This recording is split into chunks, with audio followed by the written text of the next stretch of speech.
As we talk about what's going on with these pardons, as we consider the level of corruption that really did exist within, in my estimation, the Biden administration, it was just off the charts. Think about how there was no freedom of the press during this time.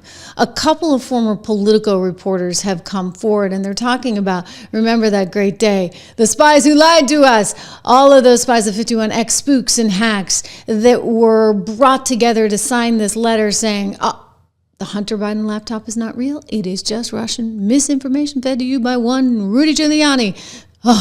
Don't take any of it seriously. And if you do, we're going to shut you down. We're going to shut off your Twitter account.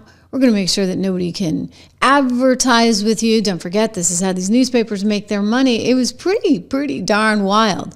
Yours truly was a victim of it. I mean, hey, I've been a victim of everything between Fauci and COVID, and don't you dare say that you can't take that seriously enough. Don't you dare say that CNN's overdoing it, or you'll pay the price, right?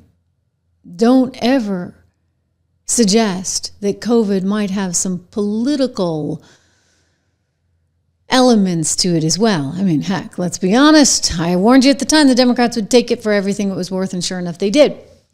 So here, New York Post got in all kinds of trouble, and reporters all across the country and the globe were warned, you can't cover this. You can't. These political reporters said as much. Let's listen in.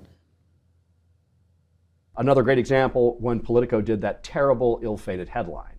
51 intelligence agents or former intelligence agents say that the Hunter Biden laptop was disinformation, right? Or bore the hallmarks of disinformation. Turns out that story was closer to disinformation because the Hunter Biden laptop appeared to be true. But then Facebook also pulled all stories down about the Hunter Biden laptop, and I think Twitter did at the same time too. Correct. Yeah. They punished the New York Post. It didn't help. I mean, Politico, my former employer, and I knew at the time, didn't do itself any favors. I was covering Biden at the time, and I remember coming to my editor and saying, hey, we need to write about the Hunter Biden laptop. And I was told this came from on high at Politico. Don't write about the laptop, don't talk about the laptop, don't tweet about the laptop. And the only thing Politico wound up writing was that piece that called it disinformation, which charitably could be called misinformation at the least. Yeah, I mean, I had a hard time. You know, I wrote some pretty serious reporting on Hunter Biden, which actually ended up getting him prosecuted, the story on the gun. Yeah, and I remember you consulted with me because you did the original report on the gun. And you came to me like, how do I write about this? I'm like, honestly, I don't know. Yeah, because it was hard to get it done. You figured it out. Yeah. I spent three months on it. I went to the laptop shop and I did all of the reporting in Delaware, and I did all of that. But yeah, it had to be like it had to be 100% nailed down. I had everything, you know, the police reports, I'm a solid reporter, but I do wonder if it would have been published a little quicker. If it was a different type of story. Well, since we're spilling tea about our former employer, I still have a copy of the story on my external hard drive.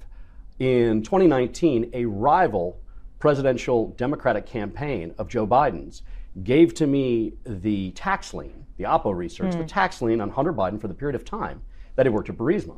And I wrote what would have been a classic story saying, you know, the former vice president's son was slapped with a big tax lien for the period of time that he worked for this controversial Ukrainian oil concern or natural gas concern, which is haunting his father on the campaign trail.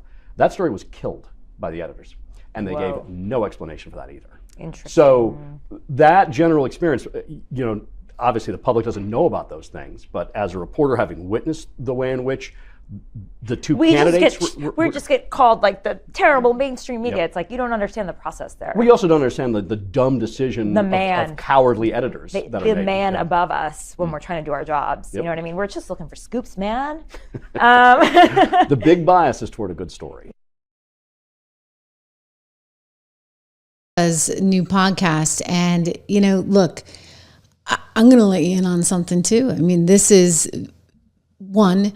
Kind of how it goes, right? I can remember working at CBS News, NBC News.